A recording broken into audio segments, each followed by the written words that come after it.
Hello Delago families, it's Mrs. Riley, the Academic Dean, and I am here for this video session to talk to you about improving grades. More specifically, we're going to be talking about our grading policy, no marks, and how they work, as well as what you as the adult in your scholar's life can do to help. We like to start this presentation usually with my tale of two scholars, something that I would normally do up at the board, but given that this is a video, we're going to actually watch a short YouTube film. This is something that was made for 11th grade scholars, so I will be talking as though I'm talking to the 11th graders, but it really applies to all the grades.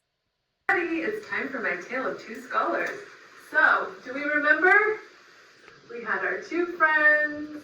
We talked about this way back when you were freshmen, so you might not remember. But here, they're both 11th graders, and here is a school year. All right? So we have the end of term 1, end of term 2, summer school.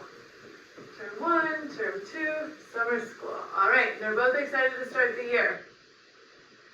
And for the sake of argument, we're going to pretend that they're starting with 0 no marks, but it's quite possible they might have a couple things left over from 10th grade. So remember, this is my friend who's making good choices and kind of doing it like the way you should be when you're at Delago. So this is the doing things right scholar.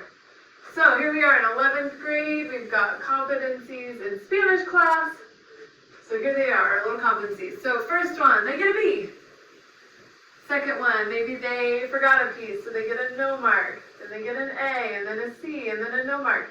They went to tutorial. They cleared that no mark, got a B. Let's say that C, they could have done better. They raise it to an A. Then they get a B. They end the semester. They have a no mark. That's okay, just one. That won't take long to clear. All right, next semester. First thing, they're going to get a B, and then a C, and then a no mark. And they went to tutorial. They cleared that one from first semester. They got an A. And guess what? Even though we're virtual, you can still go to tutorial on Zoom. All right, then they get a C, and then an A. Then they raised that C to a B. Then they cleared that one to a C. Then they get a no mark. Then they raise that one to a B. And then they end the semester. They do have that one no mark, so they end with a no mark. No big deal, though. They're going to come to 1 or 2 sessions of summer school, clear it, and end the semester. All right. Typical, right? They got no marks, it happens, but they went to tutorial right away. And because they were trying on their first try, they didn't have too much to do in tutorial. So instead of starting over and trying to relearn everything, they just needed to go to tutorial once, cleared it. Cool. All right, here's my friend who likes to wing it. Some of you did this as freshmen, and you learned the hard way that this does not work. Some of you might have done it and gotten away with it, but I will tell you in 11th grade, this is the year where it's really going to hurt. So what happens to our friend who just likes to wing it? And when we talk about just winging it, that's the person who doesn't study, right?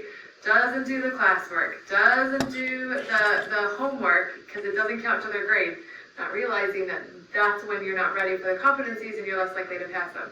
So, same competencies, same class.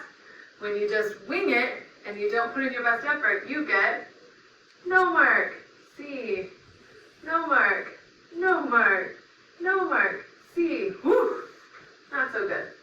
All right, a lot of no marks. So we ended with a no mark. Same grade, but not the same situation. All right, next semester, still winging it. We're still getting C, no mark, no mark, no mark, no mark. Maybe Miss Riley put us in the last chance contract. We finally went to tutorial. Cleared that one, but we got a C. C, no mark. All right, semester ends. We have a no mark because we have all of these. And we still have all of first semester, so we also are coming to summer school. But this kid only came 1 or 2 days. I'm coming all summer. And I got to do 1, 2, 3 from first semester, and 1, 2, 3, 4, 5 from second semester, just for this class. Okay, but I'm going to go because I don't want to fail and have to retake this class next year. So, I go, C, but I am rushing. C, C, but here's the thing. There's not a lot of days of Spanish summer school, and in fact, sometimes there isn't any days of Spanish summer school. So, I got all C's because I was rushing, and I didn't even touch second semester. So maybe I squeaked by in this class, but now I'm going to start my senior year already behind. In senior year, there's a lot going on, which we're going to talk about. So this is going to be super stressful. Here's the other thing. Here's something to think about. When we go to tutorial to clear a no mark, because Miss Riley is on our case and our parents are on our case, and this kid, they were trying on their first try. They did the homework, they studied, so they probably just had to fix something, or like just missed one little piece and only had to work on that one piece of a math test, or they just like did the citations wrong, and so they're going to come in and correct the citations. They're going to go to tutorial one time. This kid, who was winging it, didn't do the homework, didn't study, didn't do the classwork, they are now starting from scratch. So they're going to have to go in and learn all the stuff they didn't learn. So they're going to have to like go practice with the teacher one time. They're probably going to have to redo that classwork and homework the next time. And then the third time, maybe they're like getting it all together. And then the fourth time, they're turning it in. So they're going to go to tutorial 4 times for one competency. All right, so can you see where this kid, who is like generally doing what they're supposed to be doing when they're in class, is actually working less hard than this kid. Because this kid is going to go to tutorial here and there, not regularly, and only going to go once. So you have to go to class. Like, welcome to being under 18. You're required to be in the school. You have to be there. You might as well take advantage of it and get work done when you're in class instead of trying to do everything outside of class, which is what happens to this kid. They end up spending a lot of time outside of class trying to catch up on the stuff that they didn't do when they were in class. So this kid works, I like to say, moderately hard every day. So, like, kind of hard. They're not working really, really, really hard. They're also not like totally skating by. They're just working like kind of hard every day. They're doing what they're supposed to do, doing their classwork, doing homework if they have it, and then trying their best on their first try. And they, like, high school is not too bad. This kid is working, like, not at all, first semester, and then from that point forward, really hard. I know you can't see that, but just think, this says really hard. So they're working really, really, really hard to try and catch up, to try to get out of that, like, cycle of always behind. Some of you are in it right now. You know how hard you have to work to dig out. And maybe you have like this period of time where you just skate and you do nothing, but then you are working your butt off at the end of the year and you are way, way, way, way more stressed out than this kid. All right, that is the end of my tale of 2 students. All right, so hopefully that gives you a little better sense of kind of how no marks can play out when we're at Delago. But let's talk a little bit more about our grading policy and the philosophies behind it. So when Delago first opened, like the years before it even welcomed students on campus, there was a group of people, teachers, students, parents, community members, who got together and looked at a lot of research. And one of the things that kept coming up over and over in research over long periods of time was that time is considered a power factor. So in other words, every student could learn whatever it is you want them to learn. They all just need different amounts of time. And so if you give a student as much time as they need, they're going to learn whatever you want them to learn. And most traditional schools are inflexible with time. They say, well, there's nothing we can do about that. There's only so many hours in a school day and so many days in a school year.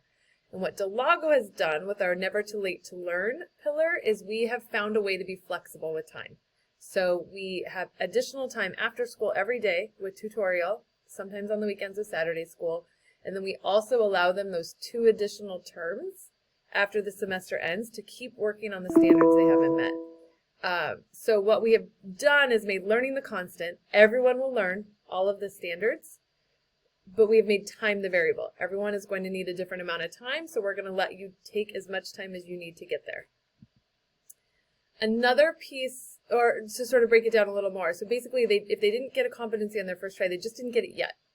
And if we give them more time and practice, they will get there. So our grading policy is allowing them that additional time.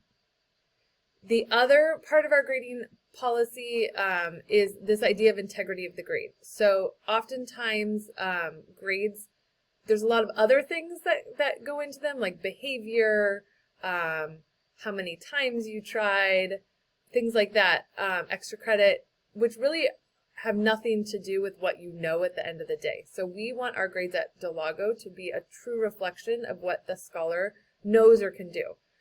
So if they try 3 times, let's say they get a C on their first try, but they work harder and then they get a B and then they work even harder and they finally get to that A level.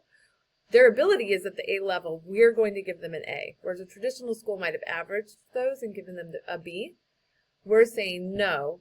When they finished, like today, right now, their knowledge and skill levels are an A, so we're going to give them an A. Sorry, my lights just went off.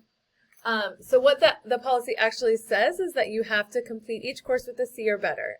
A to G requirements are C or better, and since our scholars are on an A to G track and we want that to be a choice at the end, we are aligned with that, so we don't give Ds. And if they don't meet that standard of a C or better, we're going to assign a no mark. So what is a no mark? A no mark is, in a nutshell, a not yet. So if you're sort of looking at the technical definition, it would be anything below a 2.5 on that 4.0 scale or below a C. But really what it is the scholar just hasn't reached the standard yet. So it might be because it's missing, they haven't turned it in yet. It could be because it's incomplete, they've turned in parts of it but not all of it. Or it could be that they turned it in, but they just hadn't met the standard, which would be a not yet. So all 3 of those are considered a no mark, a missing, an incomplete, or a not yet. If a student gets a no mark, we're going to give them the opportunity to continue working and clear the no mark. You hear that language a lot on our campus prior to the end of the term. Oftentimes this means going back and doing more learning. They're going to possibly have to redo any classwork they didn't do or needed to do correctly. They might have new work that the teacher is going to give them. So this is additional learning that needs to happen for them to reach the standard. At the end of the semester, as you saw in that video, they need to have passed each competency with a C or better. If they have a no mark on even one competency, their grade for the overall course will be a no mark. And we get asked this question a lot. Why? The scholars in particular, they're like, why do I have to pass everything? Just give me the average. Our curriculum is designed to prepare them for a 4-year university, but also for life. We work a lot with industry partners, and they're telling us like the skills that they're looking for. I will tell you collaboration and presentation skills are very high on that list, and communication skills. So you'll see that a lot of our competencies are tied to those things. That's why we do a lot of group work and a lot of presentations. And all those skills are essential. So when you look at a traditional grade book in another high school, there might be like 25 to 40 things in there between homework and classwork and quizzes and projects and tests. At Delago, our grade book, the things that are required are just the most important competencies that are tied to those skills and standards. So it might only be 4 to 8 things, but they're all important. We don't want a 9th grader to not master that presentation skill at the 9th grade level and move them on to 10th grade, and now they're expected to do it at a higher level and they're not ready. And they could hypothetically move all the way through Delago without ever mastering those skills if we were to not require all competencies be passed. So it's really like at the end of the day, it's about learning. We want to make sure your scholar learns the things they need to learn. So we use a tool called the Student Success Plan to help us monitor those no marks and make sure that your scholar continues to learn. So if they earn a no mark at the end of the semester, that's kind of when I show up as the academic dean, and I'm going to do a Student Success Plan, which is really a contract between myself and the scholar. And if they keep working and they pass those competencies, they are eventually going to earn that letter grade, as was shown in the video. But if the 2 semesters pass, so that would be like, if it's fall, it would be spring and summer, or if it's the spring term, it's summer and the next fall, and they still haven't passed all the competencies, they will earn an F. So procrastination is a thing, right? They're high school kids, they're young, procrastination is just something that they do. And I think in our system with no marks, procrastination can lead to a lot of stress because those no marks can pile up. So we have some different tools that we use to help curb procrastination, because as I like to remind the scholars, never too late to learn, our pillar, is very different than never too late to try. It actually can be too late to try. So we need scholars to be trying or showing effort right away. So this is one of my, they call my old people memes. So procrastinator, no, I just wait until the last second to do my work because I will be older, therefore wiser. So the way the contracts work is they will meet with me at least 4 times during the semester, often a lot more than that. But we meet initially, and then we have these 3 review dates. This would be examples of fall dates. And then at each review meeting, I'm looking for evidence of positive progress or effort. That would look like regularly attending tutorial, turning in work, they've completed retake procedures, they've retaken assessments, they've been checking in with their teacher. These are the things I'm looking for. So this is what the contract looks like. I create it. I show up at the meeting with them. We've been doing them on Zoom lately. And I've already put some of the information on there. So their name, and then any courses that they have a no mark in are already listed on the contract. And then what I have the scholar do is in these boxes right here, the first time we meet, they're going to tell me how many no marks they have. So in English, it might be a 4, and in science maybe is a 0, math is a 2, and Spanish is a 1.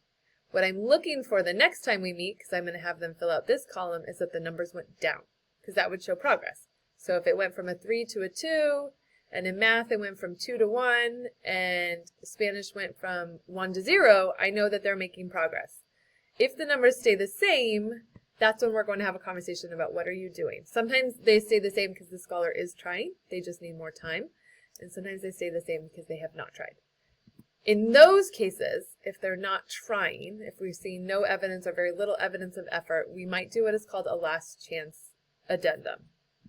So this is usually a 1-week plan. Sometimes we make it a 1.5 to 2 week plan. And we're going to tell them what to do. So now we've sort of taken the choice away as to what they're going to work on, and we're going to assign them a competency in a course. So I might say, hey, Sally Sue, you are going to be doing the Math Comp 3 test, and you need to take it by Friday on this date. They're going to bring home this, and you're going to sign it. What we've been doing in the online environment is I've been CCing you on emails. We may or may not require tutorial, depending on the competency, and then they have to do whatever comp it is we assigned by the deadline. If they do it, if they try, because this is a contract for effort, then they're fine. And we're going to continue to give them more time whether they pass it or not. Because again, not about passing, about effort. Here it is a little bit closer. If they don't try and they don't show that effort, then we are going to give them an F in the course at that point in time. And the idea behind that is that we're providing this additional time, but we're providing it because they need it. And if they're not trying and they're not showing effort, then they're not taking advantage of it. And so instead of us continuing to chase them and teachers sort of focusing their energy and time on a scholar who's not necessarily taking advantage of it, we're going to sort of shift our resources to the kids who are. This seems very harsh, and I will tell you that it is very rare. We very rarely have scholars not follow through on last chance contracts. In fact, they tend to tell us that they like them because they like the structure and they like having a deadline. And what we have done because of that feedback from scholars is some of the villages, particularly in 10th grade, and then also one of the villages in 9th grade, is now just doing what we call 1 week evidence of effort cycles. And so every week scholars have to show evidence of effort. It might be submitting a competency, it might be completing something that the teacher has given them an X block, and then we have a shared spreadsheet where the teachers are noting that effort. And if a scholar goes a week without showing any effort, we put them on what we call probation. And if a scholar's on probation, then we need to see effort on 2 things the following week to kind of get back on pace. And then if they don't show effort in that second week, then they will earn the F at that point. So these are 2 different things that we've been doing, the last chance contracts and then these sort of cycles of effort that have been actually very successful. And the scholars like them as well because they like the structure. So we're finding ways to curb procrastination and build in some structure, but still give scholars who need more time, more time. All right, so why is all this important? We like to remind the scholars that we want them to clear their no marks because we want them to earn a grade and get credit because they need credit to graduate. They need credit for those A to G requirements to attend a 4-year college. But really this last bullet is the one that we care the most about. So we like to remind them that the adults in the school really care about is them getting that knowledge and skills, because we want them to be successful. When they go to college, when they go to the workforce, we want them to have those skills. All right, are you still with me? Hopefully you are. I know this is a longer presentation. We're going to shift gears a little bit now and talk about quality work plans. So at Delago, we often talk about our pillars, and one of them is be the best. And in this particular situation, we're thinking about our scholars who sometimes they pass on their first try, but their first try was still not their best try. And so we allow scholars at any point during the semester without a quality work plan, like within the current term, to raise their grade on any competency if they'd like to. If they earn a C and they're like, I know I could have done better, they are welcome to come to tutorial and continue working and reassess for a higher grade, for a B or a C. So just to be clear, because sometimes it's confusing, kids think they need to wait and do a quality work plan to raise their grade, but they don't if it's within the term. So if I'm taking English 9A right now and I want to improve a grade, I can. Now, at the end of the semester, when the term ends and once that grade goes on to their transcript, at that point, if they still want to raise their grade, they do have to do what is called a quality work plan. So I usually send these letters home and an email out at the beginning of the school year and again in January, so you as a parent are aware and the kids get the form as well. This is for a scholar who earns a B or a C. You are not eligible for a quality work plan if you earned a no mark, because you will instead be doing the student success plan with myself. So this is what the form looks like. In the COVID environment, I have been emailing them, but they, when we're here on campus, are also available. I still email them, but they're available hard copy near our attendance desk. And the scholar takes the form to the teacher, or they email the teacher and set up a Zoom, and they talk about what, like they make a plan for what the scholar is going to do to clear it. There is a deadline. It's a very, very strict deadline. It's the second Friday after school starts in the fall, and it's the third Friday in January for the next term. The reason this deadline is very strict is because we are talking about changing grades on transcripts, and that's a pretty serious thing, so we have to have documentation anytime we do that. So if I don't have the quality work plan documentation, we cannot change your scholar's grade, so it's really important this plan gets submitted. So the teacher does have discretion over whether or not to approve the plan. So if a scholar, showed no or little effort to improve their grades during the semester, and maybe they earned all C's and now are walking in and want to earn A's, that's a pretty big lift. So teachers do have that discretion to say, hey, no, I don't think this is possible. It's pretty rare. But if it is approved, the scholar and the teacher then decide what they're going to do. They create a deadline, and then the scholar goes and does it. If they do complete it successfully, they'll earn that higher grade. If they, let's say they attempt, but they don't sort of show a higher level of learning, we would never reduce their grade. So there's no risk in your grade dropping, but sometimes your grade just stays the same. And same way, if you leave Delago or if you don't meet the deadline, then your grade would just remain what you originally earned. So how are they different? Just to be clear, because sometimes they can get confused with each other. So the student success contract is with me, and it's for scholars who earned a no mark, and it's mandatory. Like, I will come find them. They can't hide from me. The quality work plan is for a scholar who earned a B or a C and wants to raise their grade, and they are optional, and they're initiated by the student. So student success contract, no mark, Ms. Riley comes and finds you, quality work plan, B or a C that you would like to raise, and you would initiate as a scholar.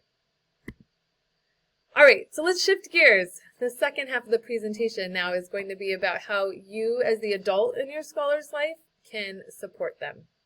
So I think there's two big ways you can do this. The first is to use our supports, and I'm going to go through what they are.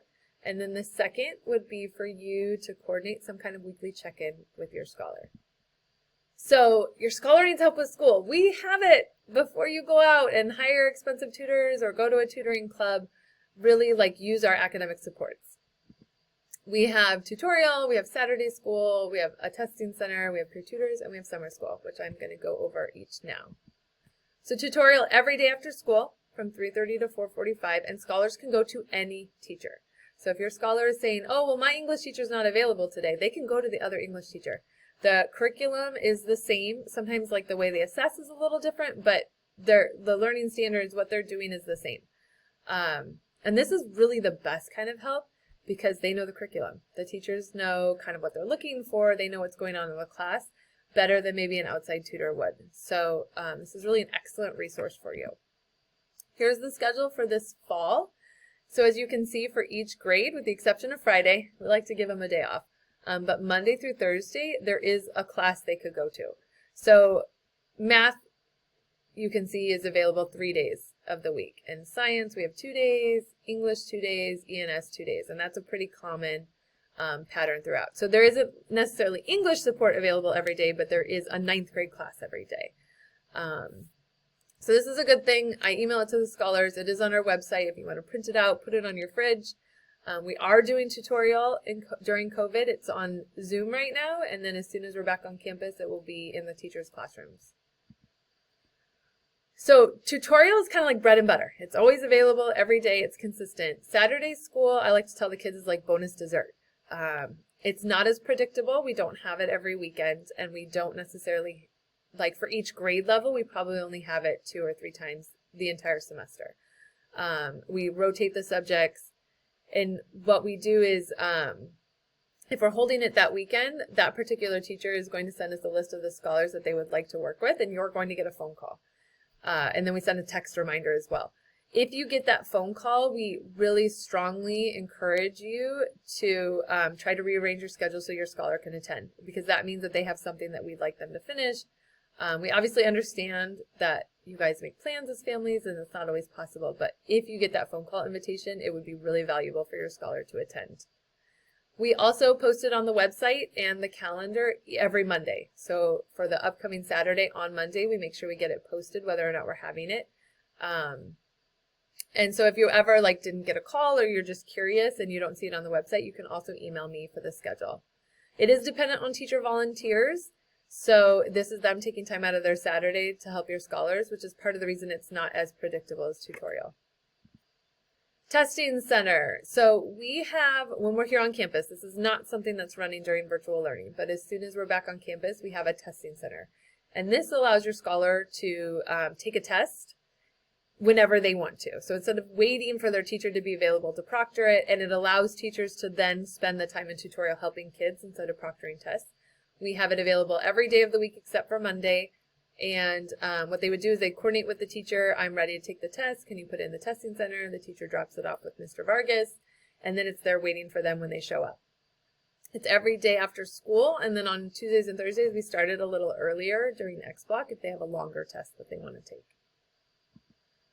Peer tutors. Guys, peer tutors are amazing. So another reason to push your kids to go to tutorial is that if the teacher is busy with other kids, there are often peer tutors available. These are 11th and 12th graders. They are paid.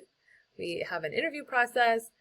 They are hired like any other district employee. So these are trained and professional 11th and 12th graders ready to help your scholar in their courses. And what we're finding is they are extremely helpful. I think having just learned the material themselves, maybe in the last year or two, sometimes they just understand the learner's perspective a little bit better and they can break it down in a different way. It also means that there's more people available to help in our tutorials and not just the teacher. So again, another reason to push your kid to go to tutorial and ask questions would be our peer tutors.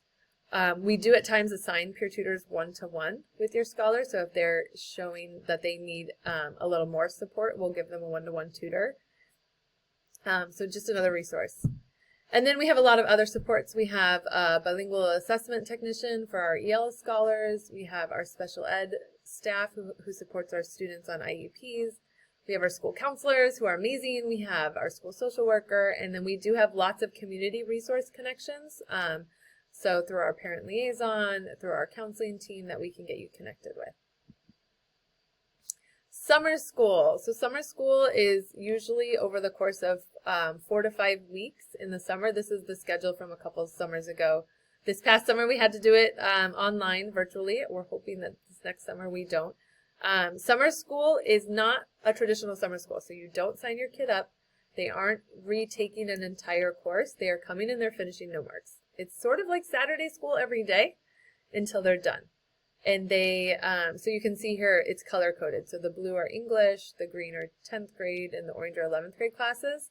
And we send out this schedule ahead of time, and you and your scholar would sit down and figure out what days are going to come for which classes. So if they have a no mark in English and math, in 9th grade, they might say, all right, it looks like math is only the first week and the last week, so I'm going to go to math the first week, and English the second and third week, and math the last week. Hopefully they don't need to come that long. But if they do, they would be able to. And then they just come as many days as they need. So if they have, like I was explaining in the video earlier, if they have 2 no marks, they might only come 2 days. If they have 8 no marks, they might be coming for 3 weeks. So it's up to them kind of how much they can get done in tutorial and during the school year, and then how much time do they need to finish up in the summer. All right, so that's all the different supports we have at Delago. Now we're going to talk about weekly check-ins with your scholar. So hopefully you did this at back to school night, where you sat down and you kind of went through Canvas and you looked at each course, and then the scholar would explain to you something that they were learning in their classes. This is the kind of thing that you could do with your scholar every week, or even every other week if every week feels a little bit too frequently. You would sit down with them and you'd sort of keep an eye on their grades and their no marks.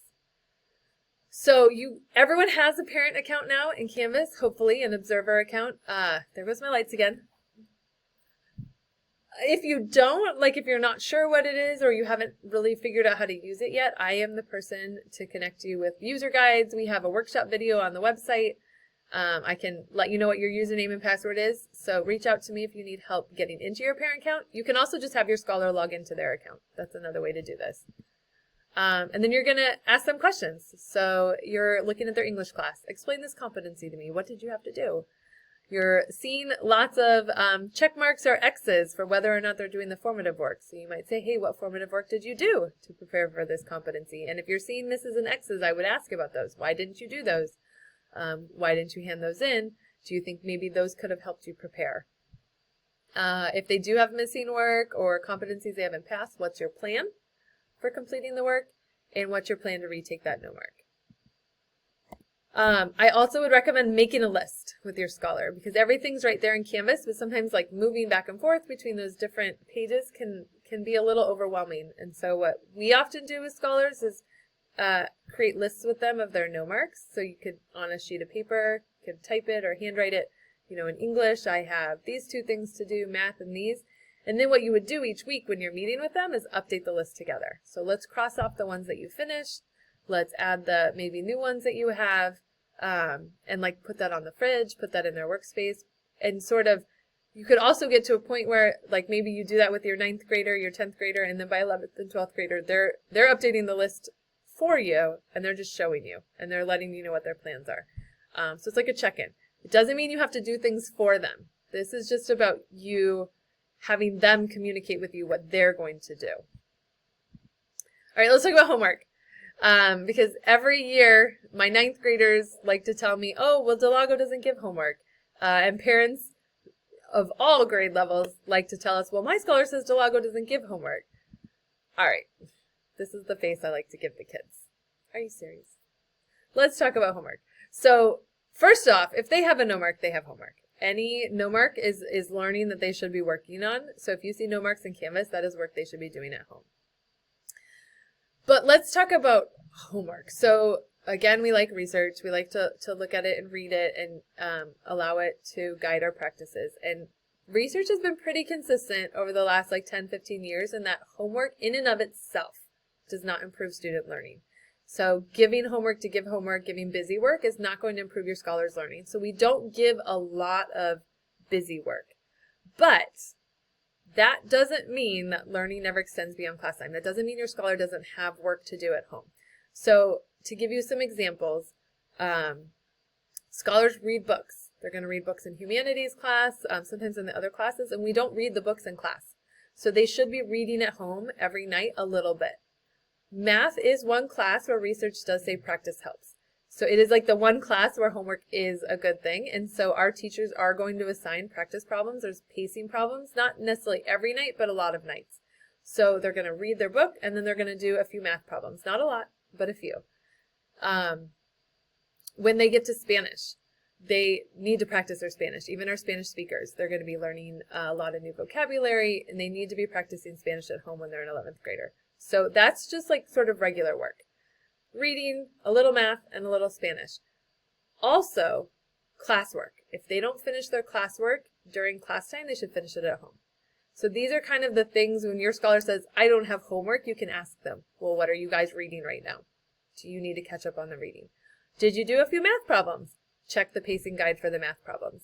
And did you finish your classwork? All right, so just to reiterate, we have a lot of supports. Please take advantage of them. And please reach out to us if you need help getting connected. And then I think as a parent, you will feel more kind of in the know and you'll feel more on top of things if you have these weekly check-ins with your scholar. Again, not for you to do things for them, but just for you to be aware of what's going on. All right, if you have questions after this very long and very information-filled presentation, please reach out to me. I've included my email as well as my voicemail here. I will be fully transparent. I am not as fast with voicemail as I am with email. Voicemail might take me a couple days to get back to you, but email I'm usually within a day can respond. Otherwise, I hope you learned some things today, and I hope I was able to answer a lot of your questions. And here's to a great year with your scholar and that they learn a lot.